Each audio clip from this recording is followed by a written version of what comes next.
Welcome to Build by People Leaders podcast, brought to you by Hydra AI, your AI-powered coach for leaders in tech. I'm your host, Daria Rudnik, and this show is for HR and L&D leaders in fast-growing companies and scale-ups, those building real impact from within and shaping AI-ready organizations. And if you want to go to dariarudnik.com, you can find AI-ready teams framework, a practical blueprint to build mature teams in the era of AI. And today we have a very special guest, and I'm so excited about having this conversation. Today, it's Traci Austin, a transformational leadership strategist and founder and chief talent officer of Elevated Talent Consulting. She is the authority on HR and leadership for the trades, helping construction and skilled trades businesses build high-performing teams, develop the next generation of trade leaders, and attract and keep the best employees. Welcome, Traci. I'm so excited to have you here today. Thanks so much for having me. Please share your career path and journey. What brought you to HR and helping leaders? Yeah, absolutely. So I started, my career really in HR. Didn't go to school for HR, but shifted into HR. And, what I found is I started HR departments from the ground up in nonprofit organizations for about 10 years.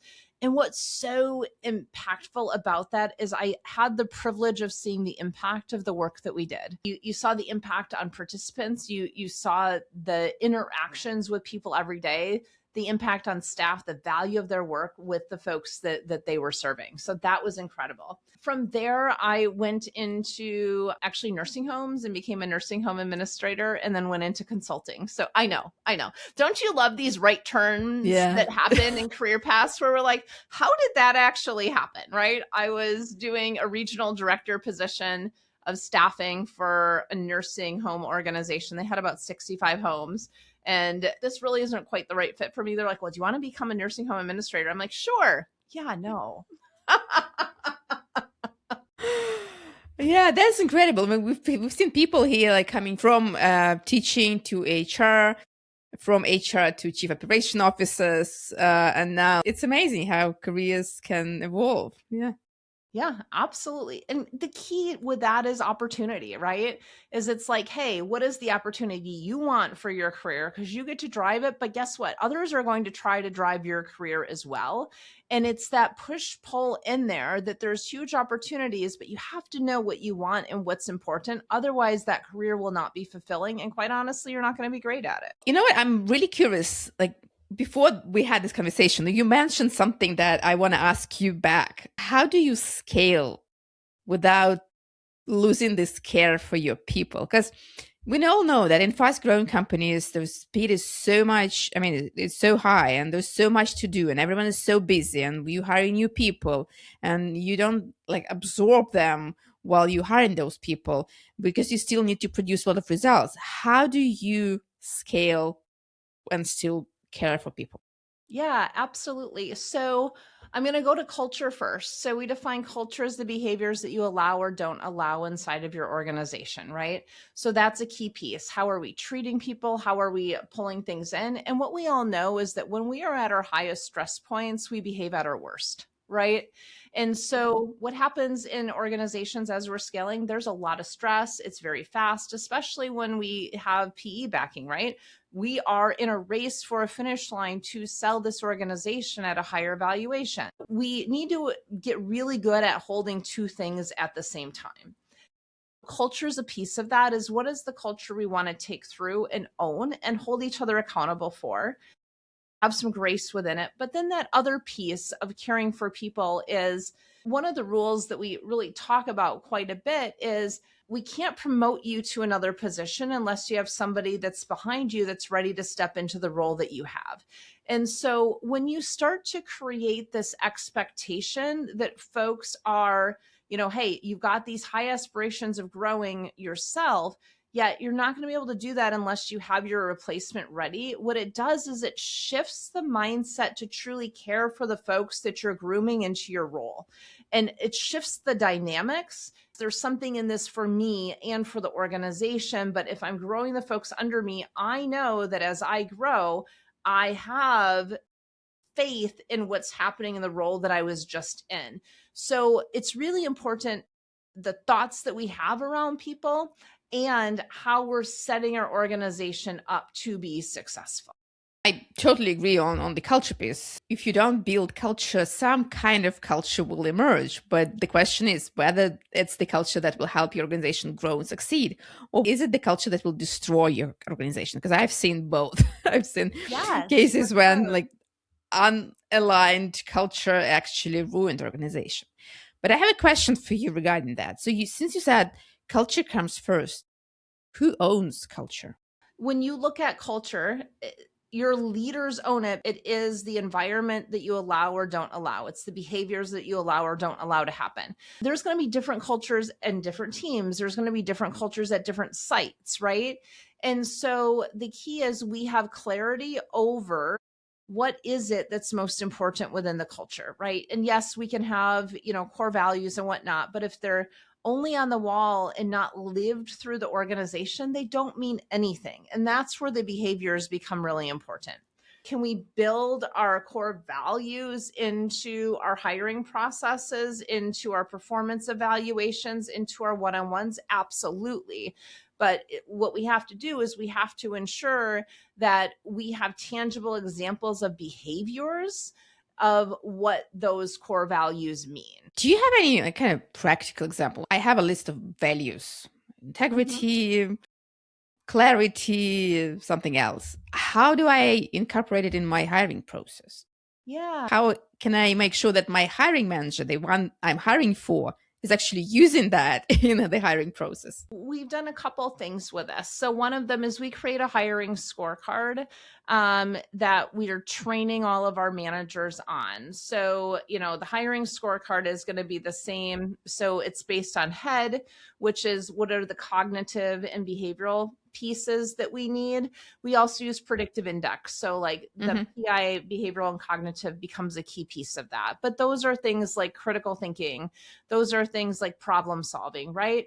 And so what we're doing is we're asking key interview questions about that. So, that interview question might have something to do with you are in a plant manager role and you're responsible not only for the manufacturing of the product, but also the shipping and ensuring that our backlog is taken care of, ensuring that we're meeting the client specifications and needs, right? How do you handle when we have, let's say, $20 million worth of product that's ready, but we're not shipping anything? How do you go through and handle that? What's important is we're asking some of those questions, and then we actually create as leadership what we're listening for in that. I'm listening for curiosity. I'm listening for, are they going to go dig into the ERP system? I'm listening for process items. I'm listening for what are those things that are not happening within it. I'm listening for that complete list. And when I can create that and actually list that out for our hiring managers, what we're doing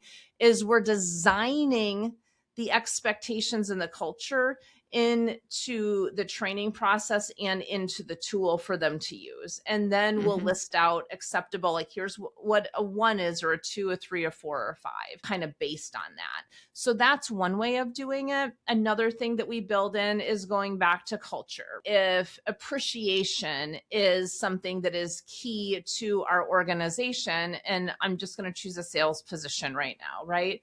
And we're hiring for a sales role, what I may say as an interview question is, hey, Daria, what was the last sale that you had, or what's a sale that you had that you were most proud of, right? And you tell me all about the sale you had that you were most proud of.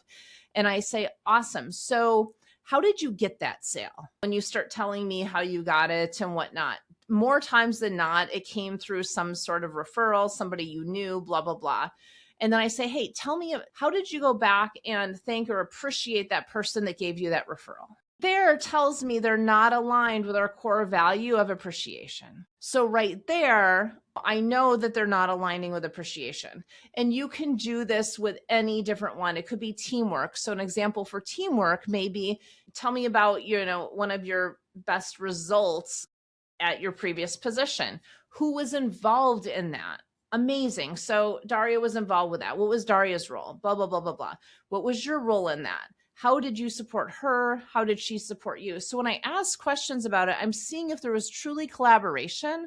I'm also seeing if an individual is kind of stealing for themselves what someone else's success was, because I want to hear where their weaknesses are. None of us are perfect. And guess what? We can't be great at everything, which is why we create teams. So I'm really looking for them to own what their strength is and own how they kind of backfill their teams so that we're playing to each other's strengths through the interview questions.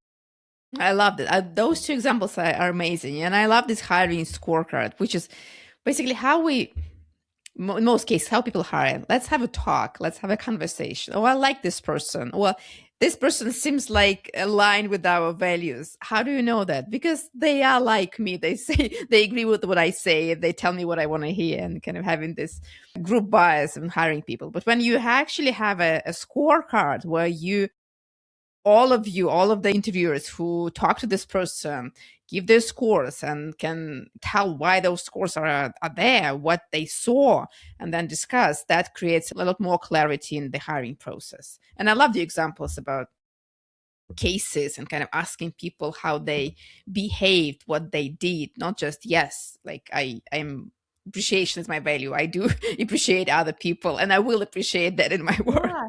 And you notice I never even asked them directly about it. The intention is that they've already looked at our website and they know what our core values are. I don't ask directly about the core values, but I ask about them in the behaviors to see if they do meet them or not. And that tells me immediately if they're aligned. And if they're not, then guess what? There's probably a 1 on that based on what that was.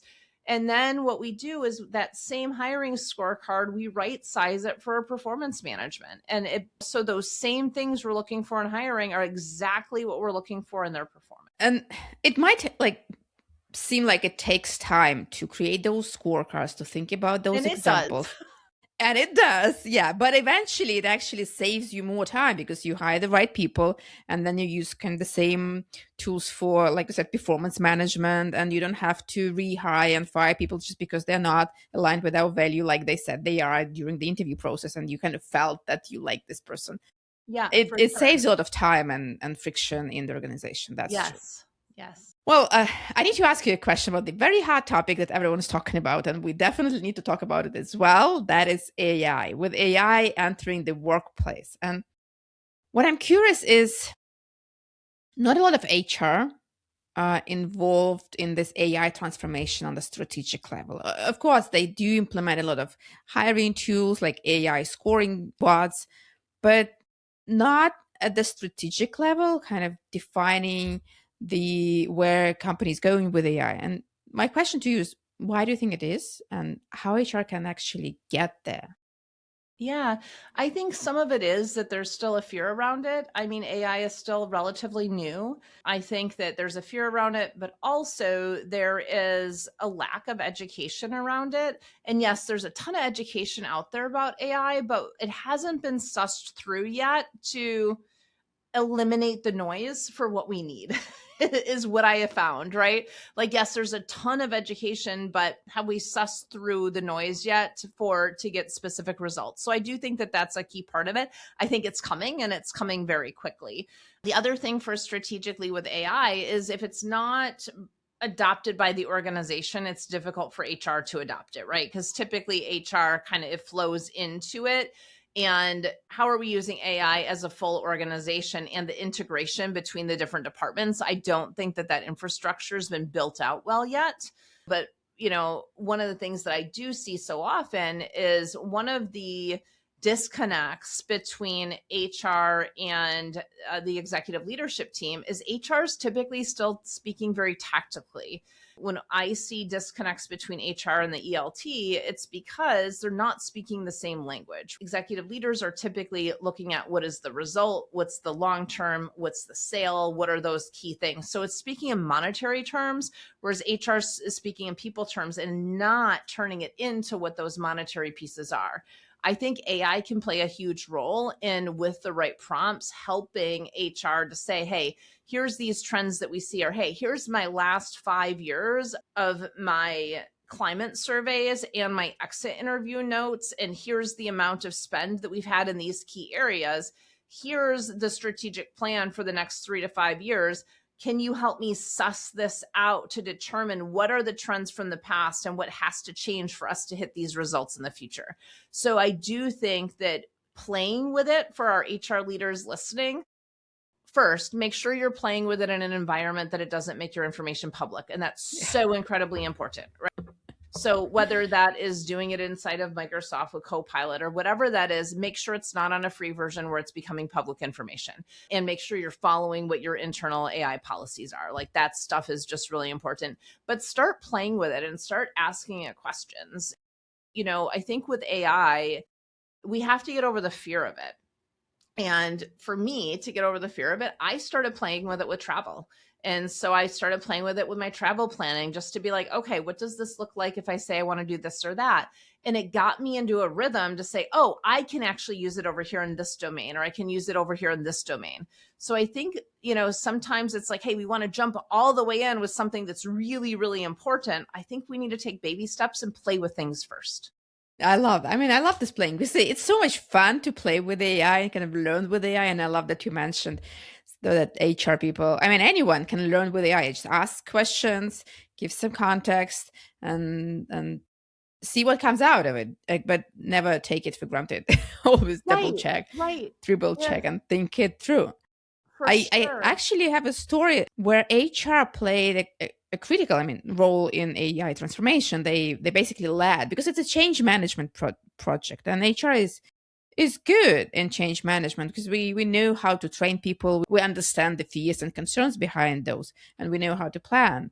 And AI is a lot about change management. It's a lot about fears. And when HR plays critical role, AI transformations go smoothly. But you mentioned something really interesting, that HR speaks tactically and about people. And again, when you speak tactically, you cannot lead AI transformation. You cannot be invited to the table. So if you still don't have access to AI that you can learn from, how can you learn to speak business? First off, you have to want to. You have to be curious about it, right? And there's some of us that are really great strategists, and there's others of us that are, really good executors. And I will name, it is not everyone's place to speak business, right? Because it's not what they're passionate about, or it's not something that they necessarily want to. Now, can we learn it to a certain degree? For sure, but you have to want to. But I think one of those key things is, go ahead and play with that in AI. Now, I do want to give a caveat, and Daria, you probably have thoughts on this as well. However, AI is built to tell you what you want to hear. So be very, very, very, very, very careful with that, because it will lie to you just like Google will lie to you, right? So we do need to ensure that we're asking the questions and we're using the knowledge that we have to challenge AI, because, we don't want to hear always what we want to hear. We want to hear, what am I missing? What are the unintended consequences of this? What is the downfall of this if we do this? So make sure you're putting those prompts in. And those specific prompts will help you to learn business. And even putting a prompt in that says, hey, I'm tactical HR, I'm an HR business partner. I really want to create some strategic change in the organization in this area. How could I potentially be heard by my executive leadership team when this is their strategic goals for 2026? What that's going to do is AI is going to be able to suss through that and give you some good items. Don't take it at face value. Use your head, use your knowledge, use some of those conversations with your peers as appropriate, and ensuring we're not, breaching confidentiality, but have those conversations, because those conversations will open you up to more questions and to more opportunities to dig in deeper, whether it's into the financials or the overall impact or any of those trajectories that are happening. And I love the Traci. You basically taught us how to work with AI. You think about it first. You learn what you want to know. You gather some context by talking to people, by talking to your managers. Then you go to AI. You ask this question, and you ask AI to challenge your thinking. You don't want to kind of them telling, "Yes, you're absolutely right. Good point." You want them to challenge. You want AI to show you blind spots. And then you think about it, you critically evaluate it, you talk to other people, make sure everything you have from AI is correct. And only then you can use it. Great. Well, thank you so much, Traci. It's an amazing conversation. I love it. I know you have one story to tell us. It's about how to have difficult conversations with leaders coming to you, dumping all the problems on your head. So how to deal with that with confidence, and stay with us. We'll get to that later. I have this another question. What's one most important message you'd like to share with HR who want to be strategic business partners? Be curious. I think for those is that curiosity is so incredibly important in an era of AI where we potentially have the ability to lose connection with people. Is, be curious with folks. I think learning a coaching skill set is so incredibly important because AI cannot replace people. Yes, AI can do coaching, but yet AI can't it can't feel, it can't sense what that is. It doesn't have the intuition that you have. So when you can get curious about what's going on and really start to dig into that, guess what? As HR, you don't need to have all the answers, nor should you, but you do need to know what you're driving towards and what those key outcomes are that you can enroll folks in. Well, okay, that is a very interesting conversation about HR and how to help speak business language and how to learn with the help of AI. Now we want to learn something about you, and I have some rapid fire questions to ask you. Are you ready for that? Okay, let's go. Are you a tea person or a coffee person? Coffee. Dogs or cats? Newfoundlands. Love them. Food. Message or phone call? Phone call. Okay, that's rare. What did you want to be when you were a kid? Physical therapist, actually. That didn't work Hmm. out. Where do you go when you need perspective? For a walk with a noof. What's one rule you've broken but don't regret? Getting a divorce. What's one habit or phrase people say it's totally you? It's more curious questions. So I wonder what's on their plate that I don't yet know. Very interesting. Yes, like you mentioned, curiosity. Be curious and ask questions. That's true. Yeah. That's so important. Okay, well, thank you so much. We still have a story to share, but before that, how people can find you, Traci? Yeah, so we are on LinkedIn at Traci Austin or Elevated Talent Consulting. You can also find us on our website at elevatedtalentconsulting.com. We also have our podcast that has about 214 episodes on it, which is the People Strategy Podcast, and then lots of amazing guest podcasts like yours. Great. So all of the links are in the notes to this episode. Please make sure to reach out to Traci, connect with her on LinkedIn, check out her website. And now, please tell us about the secret blueprint that HR can use to deal with all the problems coming to them. Okay. So my guess is all of you listening have had this situation where, somebody comes in your office and like, can I have a minute? And you're like, yeah, sure. And that minute turns into like an hour, right? And then after that happens several times, you're not getting your work done. And it's like, okay.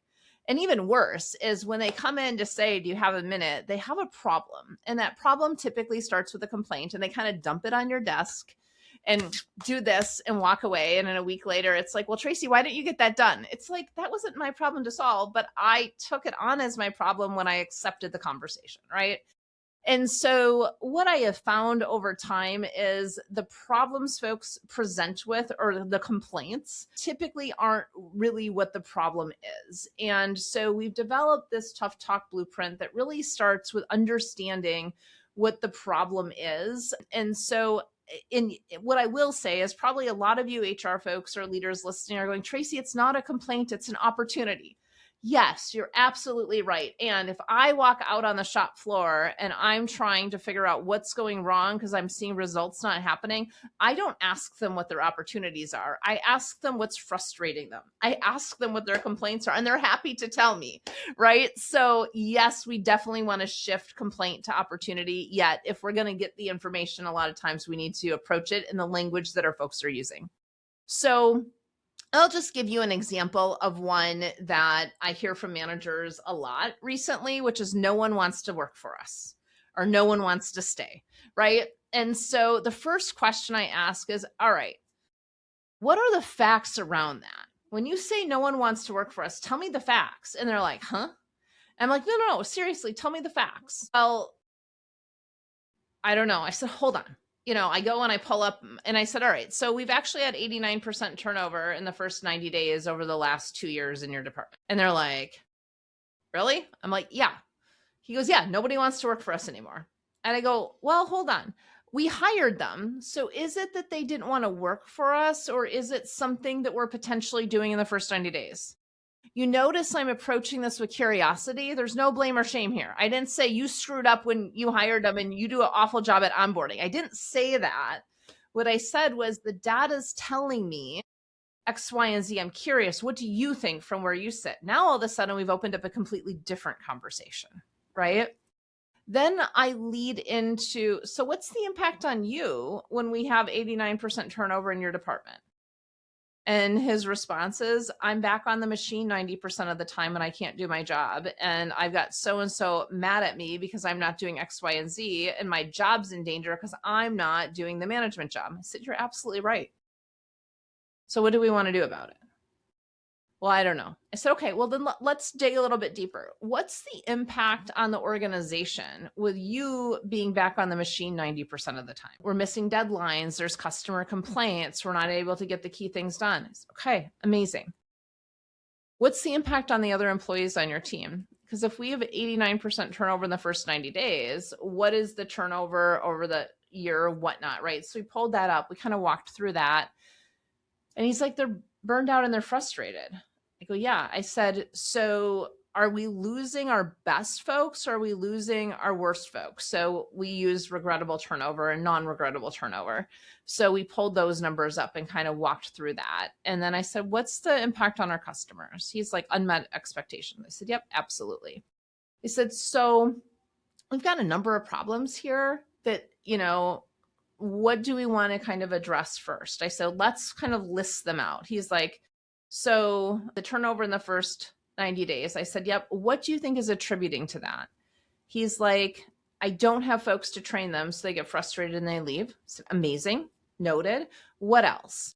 He said, there's not a good onboarding process where they know actually what they need to do. So it's not just, they're leaving, but it's also, we don't have a process to ensure that they have the skill set to actually be successful. I said, okay, great.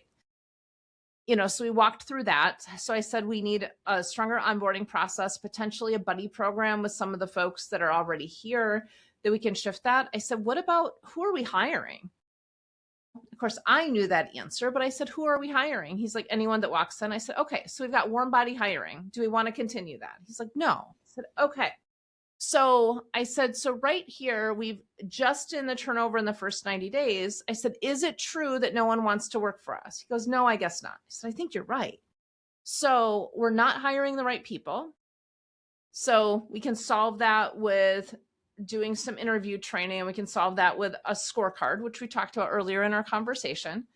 I said we can address the, what's the training element in the first 90 days of our onboarding program? Can we create somehow a new hire buddy program? He's like, yep.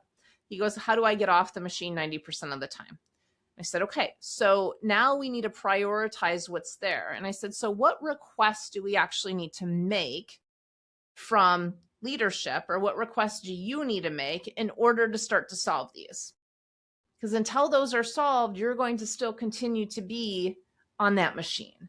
So now we've got very tangible requests that's based in facts and not feelings and anger and frustration that we can now take to leadership and tie that into results. So if we've got, a goal of doubling our revenue this year, and we've got 89% turnover in the first 90 days, those two things cannot happen simultaneously. So now we need to start making the requests and getting the resources and ensuring that we're staying focused on what's important and we're not taking on too many things at one time. I loved it. It's an amazing framework. You stick to the facts. You start with the facts. What are the facts? What data says us? And then you kind of uncover the problem. What is the core? What is the impact on you, on the organization, on the customers, on the employees? What is the root cause of this problem? Or maybe several of them. And what do you want to address first? What comes first? What is the actions step you can take to actually change the situation. So I love this framework. Thanks for sharing it with us. Thank you for having this conversation, Traci. It was incredible. I learned so much from you. And I hope our audience as well. And if you're listening, if you like this episode, leave a positive review on Apple Podcast or Spotify, subscribe to our YouTube channel, and stay tuned for the next episodes. Bye.